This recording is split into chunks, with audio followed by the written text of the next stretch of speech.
Alex, I want to salute you in commemoration of the Armenian genocide. Well, thank you. I didn't do anything, but I greatly appreciate No, your recognition of it. you survived. You actually, Yes, all I right? survived. All right.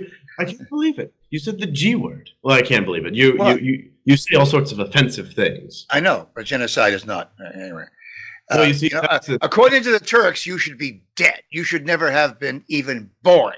should be, but their failure. They can't finish. They can't finish a race. For a lot of our They're viewers, just like the Nazis. They just fail. this is a kind of a serious podcast we're doing here. So I'm going to turn it over to you because I'm just going to try to keep you moving. A lot of our people don't even realize what the Armenian Holocaust genocide really was. If you could just give us a thumbnail of that so that people understand. I'll give you a thumbnail. The thumbnail is it's basically the thing that inspired Hitler and basically proved to Hitler he could get away with the Holocaust of the Jews. How so? How so? Well, let me roll back the tape to what is an Armenian. So in what is modern day Turkey, Anatolia, that region was dominated by way long ago by the Greeks and by the Armenians. Then the Turks decided waltz on in from the east. And I say waltz on in. They asserted themselves in there. They insinuated themselves into there. Very much so. With force. Although Armenia has a very rich history, very first Christian country, a very first country to establish Christianity as state religion, lots of other things happened. I'll skip to the mid-19th century. Before you do that, can you answer one question that I don't know the answer to? The Armenians and the Turks, are they the same ethnicity? Ethnically, are they the same peoples? They're different. They're a different ethnicity because of the languages, and a little bit because of obviously the ancestry. But they asserted themselves in a long time ago. So a lot of mixing. So culturally, are you talking culturally because Armenia was the first Christian country and Turkey has always been a Muslim state? Is that that's a major reason for their differences? The language is another big thing. Right. So, but predominantly they've kept each other separate. Now, with the establishment of the Ottoman Empire, in the late 19th century, the Ottoman Turk, Abdul Hamid II. Yes. Armenians referred to him as Abdul Hamid the Red, because he decided that he wanted to make Turkey great again by getting rid of the Armenian population. Keep in mind, this is in the early 19th century. So in like 1880s, 1890s, he committed definitely over 500,000 murders, systemic murders of the Armenians. And he was not a very particularly popular despot. So even the Turks wanted to depose of him.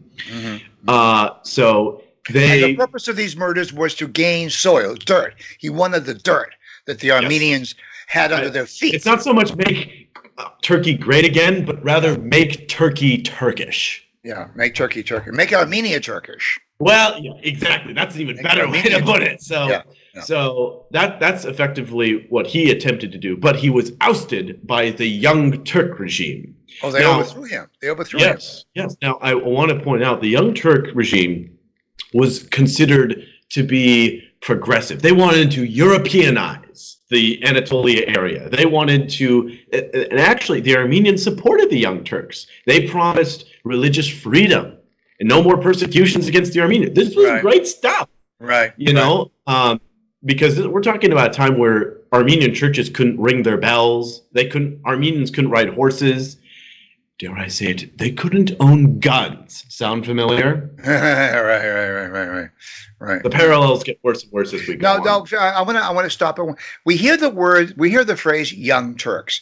Now, does that evolve from the fact that these actually were junior officers in the Turkish army that overthrew Ataturk? They were. I mean, majors and colonels, not they generals. They were revolutionary radicals, young people. They were young people, like millennials, right? They were basically they were the young, vibrant generation. Got it. Right. And they were successful, and everyone's happy, lappy, dappy. But one of there's three of them, the sort of trifecta of the young Turkish regime government.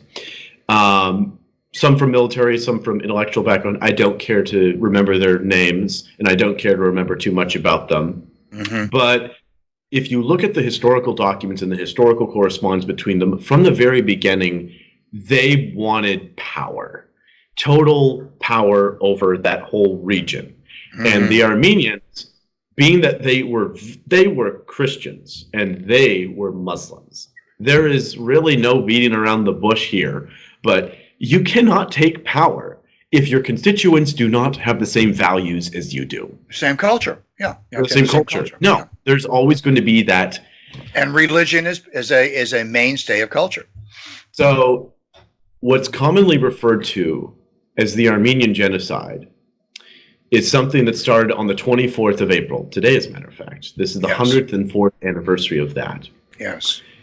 The political elites and the teachers, the lawyers, the politicians, the intellectuals were rounded up in Constantinople, modern-day Istanbul. Mm-hmm. And the Armenians were, and they were imprisoned, later killed. Mm-hmm. And then increasingly, it just spiraled more and more out of control.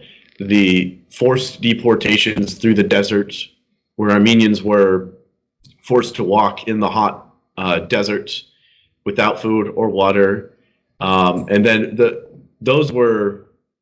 It's arguable whether or not they were the more or less unfortunate ones. A lot of them were directly killed on the spot in the most brutal fashions you can imagine. Well, like in the Bataan Death March, the Japanese did the same thing to the American and the British soldiers. And if you lagged behind on this march, this forced march, you were just shot summarily. They just left you there. Sure. So I mean, many died because of dysentery. There was no hygiene, dysentery or disease or fatigue or weakness or whatever, and they just put a bullet through their head. Well, at some point, there's some situations where some Turks that were in charge. Actually, they were doing firing squads on the Armenians. Then this one Turkish lieutenant announced, "Stop! Don't shoot these Armenians anymore. Don't waste your bullets." Mm-hmm. So they pulled out their swords and started beheading them one by one. Hacking them to death. Hacking them to death. Tons of brutal things like crucifixions to mock them and their belief in Christ. Right. Sometimes, obviously, they would rape the women, and then they would rape the men, and then rape the men. Yeah. Yeah, and then they would gamble to see if they if the person they raped was a boy or a girl, and then to check, they would cut them open and to check. All sorts of horrible, grotesque stories. There's stories of some women begging for other people to urinate so they could give their pee to their children to drink. They were so thirsty. Now, I do want to throw a bone out to the Muslim community. I want to point out that there were some Muslims that did take pity on the Armenians, that did shelter them, not just within the Ottoman Empire. Some actually fought back. Some actually said they would defend the Armenians to the last man. So the Ottoman Empire was pretty much universally viewed as the bully here, as even to other Muslims, because there comes a certain point. Look, theology aside, there is something fundamentally wrong to killing children and innocent women and men. Just because it is one of the few obvious evils, I think, that any civilized person will tell you. This is an obvious, absolute, objective evil. And if you can't see your way to say that, you are not a human being in my mind. You are not a human being. No. Exactly. So these savages, these demonic savages, effectively killed 1.5 million Armenians. and also Greeks and Assyrians were part of that crowd because they were also part of the Christian minority. And now the significant 104 years ago, a lot of people are going, look, that's really bad, but 104 years ago, I mean, what's the significance today? And that is a legitimate question. All history has significance today, but the Armenian genocide especially. See, the big difference between the Holocaust of the Jews and the Holocaust of the Armenians is that the Germans recognize what they did was messed up.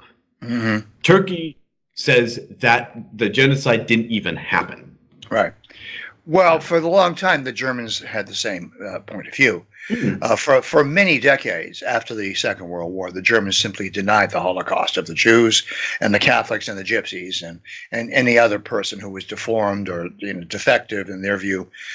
So they simply denied all that business. So it's typical of genocidal murderers to deny that it ever happened. Sure. So I would like to point out, though, that Armenian genocide happened before the Holocaust. Yeah, I know. And they've denied it for beyond after. Yeah, longer. I want to ask you one more thing, though. I know you're constrained here with time, but I want to ask you one more thing about the fact that after the genocide was completed, this left more Muslim Armenians in place in Armenia than there were Christians. And you've alluded to this a couple of times. I want you to flesh that out for me. It is interesting you say that. So a lot of children were orphaned. A lot. And very often for the children's protection, they were not told what their ancestry was. So they were placed in orphanages all around Turkey. And the children had no clue that they were children of Armenians, but they were raised as Muslim Turks. They were given Turkish names. And to this day, I actually was just reading on Encyclopedia Britannica, 90% of the Armenian population in Turkey is no longer there, of the Armenian population. Wow. Now, you're our man in D.C., and tomorrow's the anniversary. What's going to be happening today, the 24th? Today's the 24th. What's going to be happening today as you hit the streets in Washington, D.C.? Is there going to be a march or a demonstration or yes, parade? There are. Every year, the Armenians in their respective locations want to make a presentation and demonstration. This is something that really needs to be addressed because the only reason why America has not recognized the Armenian genocide, and they're even afraid to say the G word, genocide, is literally for fear of offending Turkey. Because we all know what an outstandingly wonderful country Turkey is. Goodness gracious, we shouldn't offend them. Oh my word! So this is the politics, the political correctness politics of offending people, right? Yes. It's really sad. Only at the expense of 1.5 million of my ancestors. Yeah, well, good for you guys for making sure that we do not forget. History is not taught in our schools anymore. They don't even teach about the Holocaust anymore. Never mind the Armenian genocide. One third of millennials don't even know that, according to Time, don't even know that the Holocaust happened or what the Holocaust is. No. It's horrendous. No. The Bolshevik cultural Marxist Bolsheviks are too busy teaching about the evils of the white penis. Dare I say it? The white penis. Our version of the Young Turks. Yeah. The radical revolutionary Young Turks. Yeah. Well, anyway, I hope you're going to take part in that tomorrow. I hope you write a story for your news outlet.